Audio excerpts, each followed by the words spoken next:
Welcome to Monster Week Fey. Monster Week is an annual community event run by GinnyDi and Pointy Hat, where TTRPG creators make videos according to a theme based on some type of creature.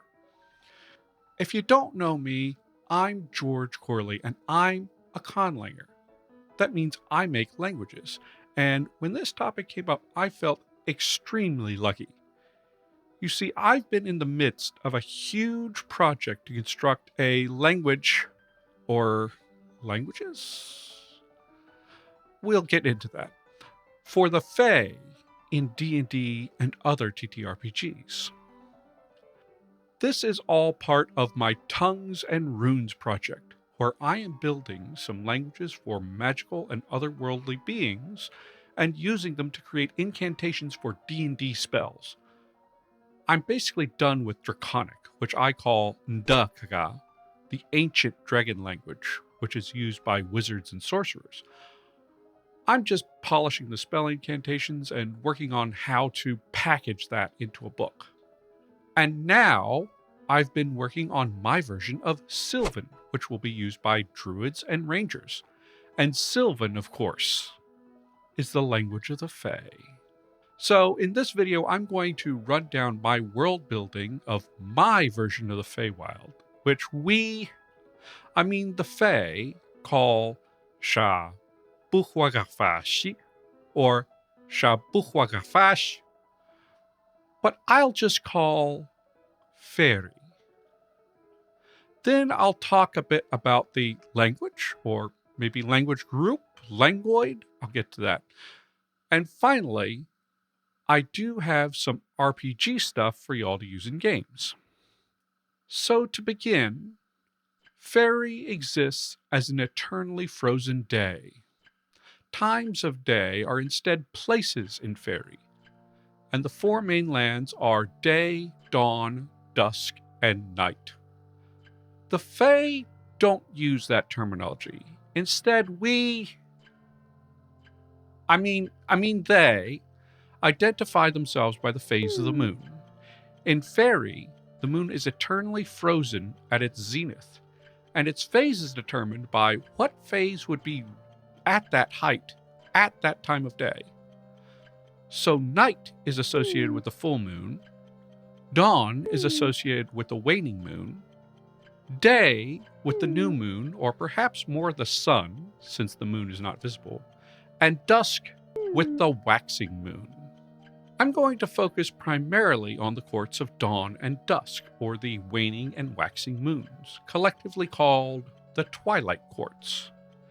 These are the courts that interact most with the prime material plane. They also have a lot of interaction between each other, because while traveling between day and night requires going through one of the twilight courts, there is a narrow passage between dawn and dusk very close to the prime material plane.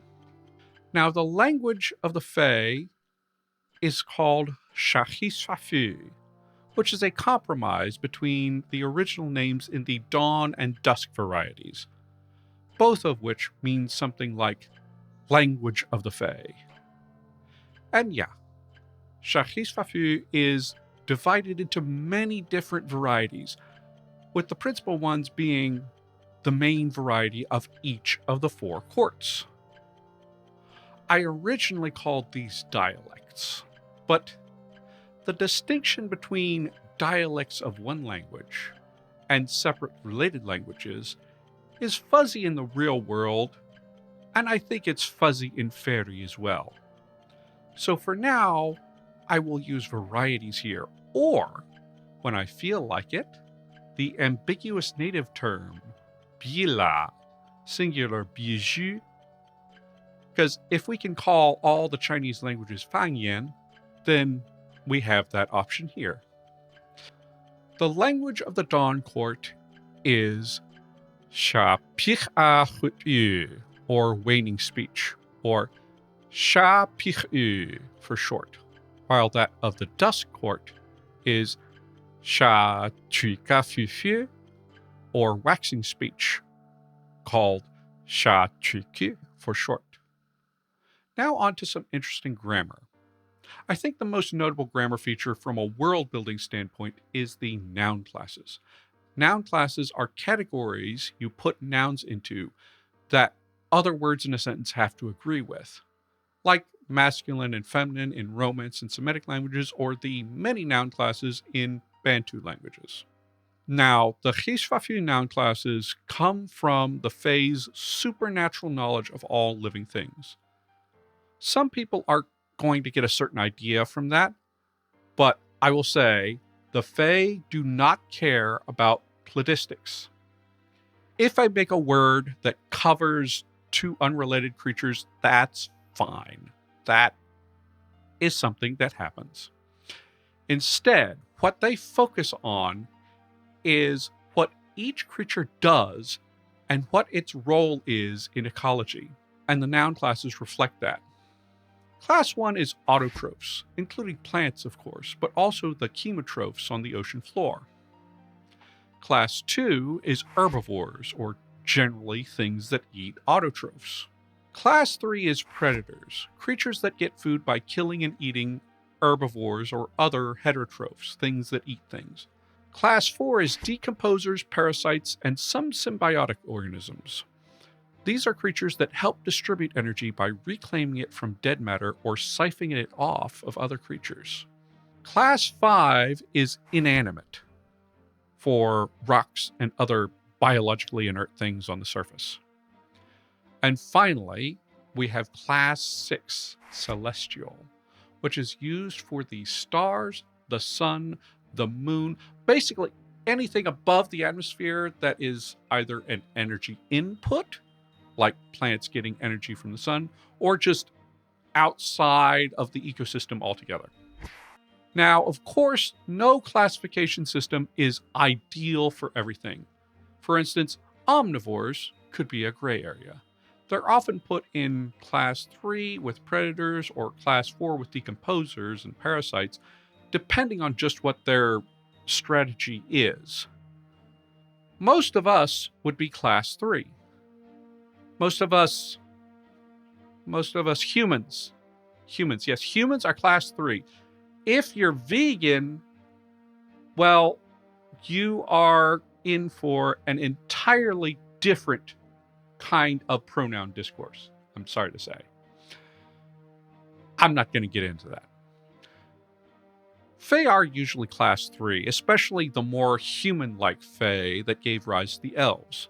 There are exceptions, though, like maybe dryads are Class 1 due to their plant-like nature, but that's something I'll be figuring out a bit later. And then you get even further from what you can classify and end up with metaphors. What do you do with different body parts? Well, weapons like horns, Don Papja or Dusk Papja, are usually Class 3 with predators. Active body parts that aren't primarily for harming are often in Class 2 with herbivores, like wing, Phew or Kiv, and bones are often Class 1 due to the metaphor that they're like a wooden support structure, even though otherwise it doesn't make a lot of sense.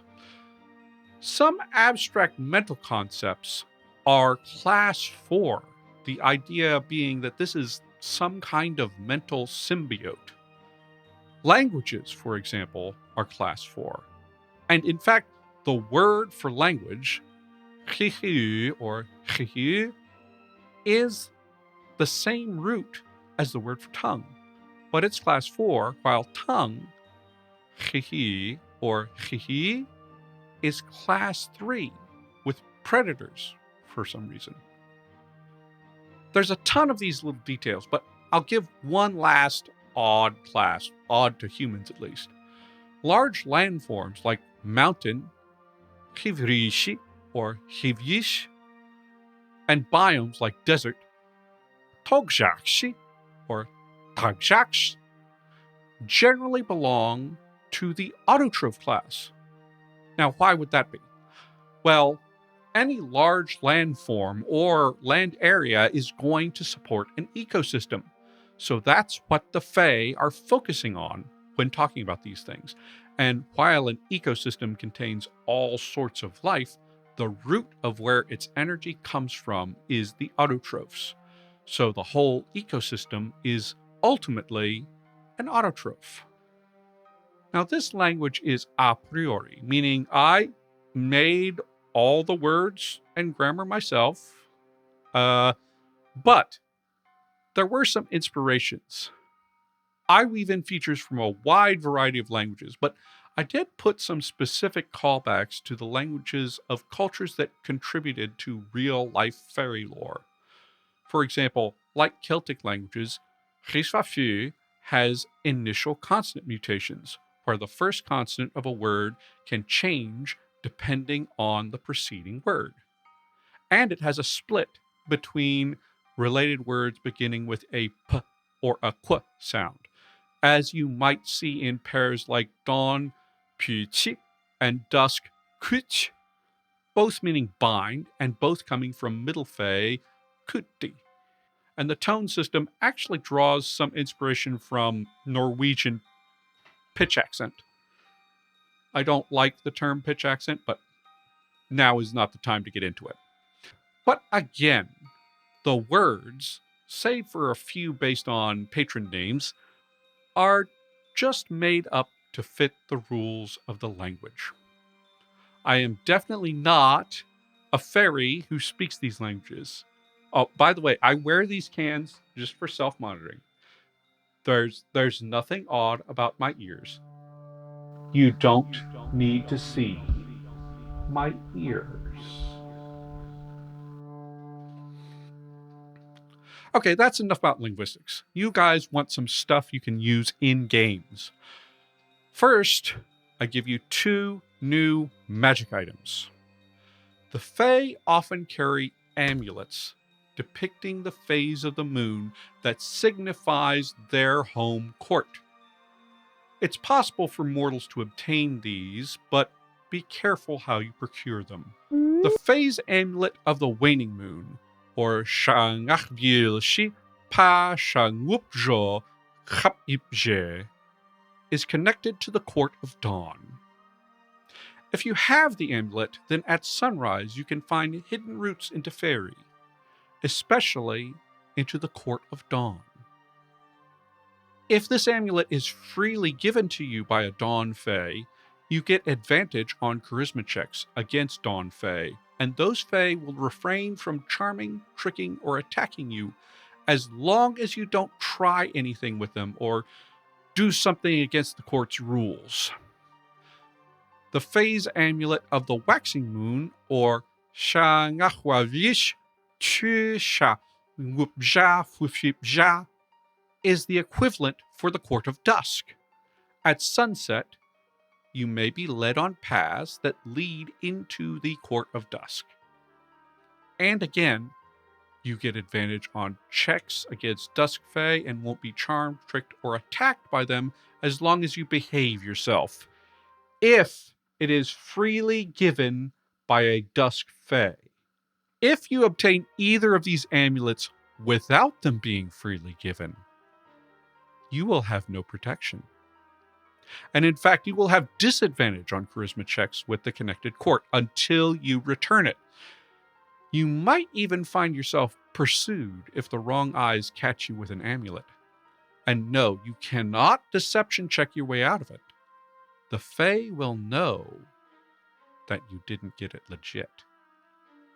In addition, there are some minor magical abilities. The Ngachvilshi will allow you to cast fairy fire once per day, because dawn is the coming of the light. And the Ngachwavish will let you cast healing word once per day with your charisma modifier, because dusk is a time of rest and healing. Finally, I have a little something for the dungeon masters. The cool thing about making a conlang for any TTRPG is you can make unique NPC names in it. In the attached doc, along with the 2 Phase Amulets, you'll find 10 Fey NPC names from each bijou to use in your games. I reserve the right to use these in my own supplements in the future, but for now, you can do what you want with them. Also, you'll see some of the names are variants of the same name in either biji. That's not me being lazy, that's just a demonstration on the difference between the two varieties. Dawn personal names require a definite article. Basically, it's like if everyone called me the George. So I include the nominative definite Shah with those names. Dusk names don't require a definite article, but it's pretty frequently used with them. So I do include their article along with the names in parentheses. All of these names are meant for more human-like Fae. When a word becomes a proper name, it gains the same class as the person who wears that name. And I've given all of these Predator class. Don't worry, I will be coming up with more names in the future, and I may delve into names of other kinds of fairy creatures. You'll find a pronunciation guide in my doc, but I'll go ahead and give some notes here so you can actually hear the sounds. Many of the sounds of letters will be familiar to you, but you'll see cases of S and Z with a hachek in both languages. These correspond to palatal fricatives. The S hachek is similar to the X in the Hanyu pinyin romanization of Mandarin, as in Xi or Xuanzi. It's kind of like an English sh sound, but with your tongue kept flat towards your palate.